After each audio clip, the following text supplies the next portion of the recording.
All right, guys. Hey, thanks for joining me today. First of all, happy anniversary to me and the wife. 21 years today. 21 years ago, she won the lottery. And some people say you shouldn't say that because some lottery winners, a lot of lottery winners like to commit suicide. And I say, yeah, well, a lot of lottery winners also like to blow their winnings. And so, I'm sorry. This is a family channel. I shouldn't be talking like that. But no, I appreciate her. We've had a lot of good times. And, even after 21 years, the romance is still there. The humor is still there. Even the phrase, come take a look at this before I flush it. She still laughs every time she says it. And I just roll my eyes. I'm so dead.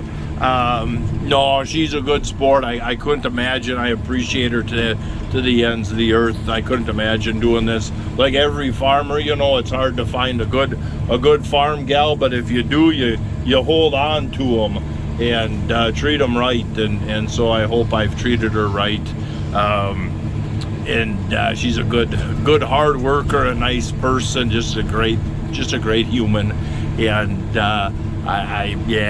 we met. So a quick story. We met the year before we met. So we met. She was lost, and I gave her directions and to her friend's house, and somehow she ended up at my friend's house where I was heading, and so they gave her the right directions. And I how guys are, like, oh yeah, if you guys weren't here, I would have picked her up, and blah blah blah. Oh, these Gophers, oh my gosh. And so so they laugh, and then a year later we got introduced on a blind date. Just had to change my cab suspension quick. We got introduced on a blind date, and we just visited all night long. It was really great.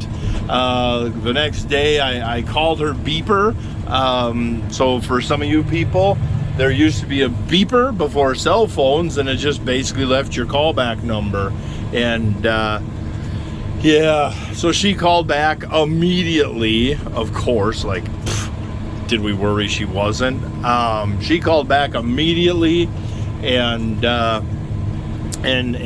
we visited on the phone several times, and then we're like, why don't you come on up for a first date? And she came up. I was supposed to be done cutting hay. I wasn't done cutting hay, so Dad put her to work. he had her mowing the lawn and just doing chores around the yard, and then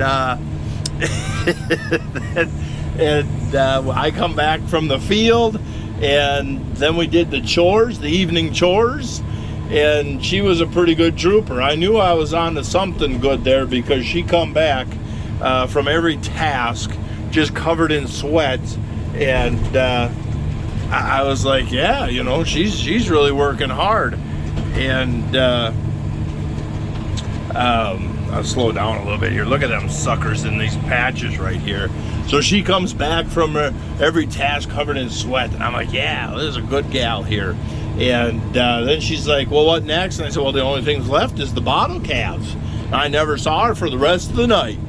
And finally I went in the back barn to, I finished milking and swept up to the cows, scraped the barn alley, all them chores, and I went back to run the gutter, and there she's still back there with them calves. The bottles were dry at this point, they've been sitting so long, but she had everyone petted and named and whatever, but yeah, so it's we were only engaged for a few 6-7 months, and then or we only dated for 6-7 months, and then we were only engaged for 6-7 months, and yeah, so it very fast, but we're like, why waste time? We got to get going in life. And no, I appreciate her. Good times. 21 years. And maybe next year for a wedding anniversary, I can get her a mini Massey of her own. And crop update. Enough about us. A quick crop update. We we're still doing beans. You can see it's another rainy day, and we're still doing soybeans because we keep getting this kind of weather. You get the combine for a day or two, and then you get a rain delay, and then a combine for a couple days and a rain delay. And so it is what it is, but we're plugging away. We're getting through it, and we'll eventually get done with soybeans and then move on to corn. And plus the phone, you know, you always get another customer, and so a few more fields are being added to the list, and so today I'm spreading my winter rye. And so this field, if the rye works good in this field, it will be a rye field. If it doesn't work good in this field, it'll be a hay field. And I'll do a couple other fields just to cover my basis a little bit, to make sure at least one of them is a nice rye field.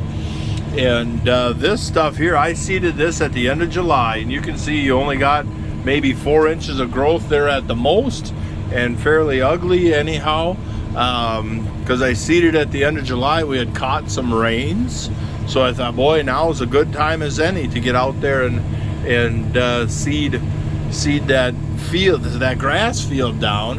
And so I did, and it lay dormant until the early September, when we finally got a few more rains. And yeah, is what it is. So we didn't make any money on the field this year, other than the fact that we're really lacking on hay this year. And so the few bales that we got off this field were priceless in a way, if that makes sense. So that's just kind of a quick catch up where we're at, how we're doing, and stuff like that. And so, guys, I don't know, I'll leave you go. I was gonna drill this. No, I'm not gonna leave you. I haven't done my Minnesota goodbye 3 more times to say goodbye. I haven't. I was going to originally drill this in, but then with the rain coming and trying to get beans out, I just don't have time to be drilling. I can do a couple hundred acres in a couple hours with the broadcaster versus several hours out here with the 4640 and the drill. And so I can just go and get this stuff done. Get it done. And I run a very heavy rate, and just make sure, run a heavy rate just to make sure that it works out. And I don't know. Sometimes you wonder what on earth you're even doing. But yeah, so I don't know. On that note, this time I think I'll say goodbye, guys. Thank you very much for watching.